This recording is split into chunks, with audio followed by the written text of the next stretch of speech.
சைவ மீன் வறுவல் எப்படி செய்யலாம் பார்க்கலாம் வாங்க. அதுக்கு முன்னாடி வீடியோ ஃபர்ஸ்ட் டைம் பார்த்தீங்கன்னா கண்டிப்பாக சப்ஸ்கிரைப் பண்ணிக்கோங்க. இந்த வாழைக்காய் எப்படி மீன் வறுவலுக்கு கட் பண்ணுங்கிற வீடியோ லிங்க் டிஸ்கிரிப்ஷனில் இருக்குது, செக் பண்ணிக்கோங்க. இப்போ கட் பண்ணி வச்சுருக்க வாழைக்காயில் கொஞ்சமாக மஞ்சத்தூள், உப்பு, கொஞ்சமாக தண்ணி ஊற்றி வேக விட்டுக்கோங்க லைட்டாக.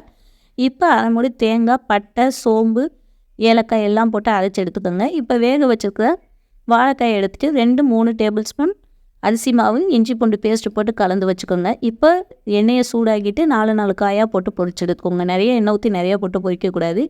எல்லா காயும் 4 போட்டு பொரிச்சு எடுத்துக்கோங்க. இப்போ தேங்காய் அரைச்சி வச்சுருக்கோம் இல்லையா, அதையும் சேர்த்துக்கோங்க. கொஞ்சம் கரம் மசாலா, மிளகாய்த்தூள், கொஞ்சமாக உப்பும் கொஞ்சம் எக்ஸ்ட்ரா ஆட் பண்ணிக்கோங்க. இப்போ சிம்மில் அடுப்பை வச்சுட்டு அந்த பொரிச்ச எண்ணெயிலேயே இந்த வாழைக்காய் கலவைகளையும் போட்டு ஒரு 15-20 நிமிஷம் வரைக்கும் சிம்மிலேயே வச்சு நல்லா வறுத்து விடுங்க.